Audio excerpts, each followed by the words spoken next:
Hey guys, welcome back to our YouTube channel Tech It Simple. Today, in this video, let's learn about how to log into TD Bank Online Banking.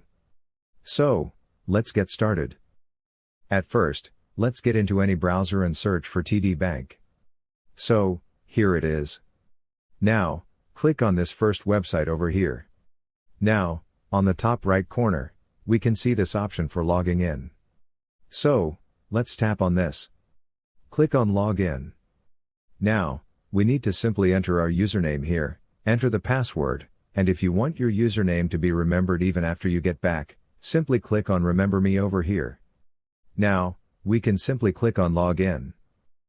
If you have forgotten the password or your username, you can go and click on Forgot Username or Password, and after this, you can reset the password.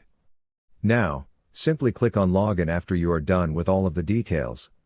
After this, we get into TD Bank Online Banking interface. So, that is all.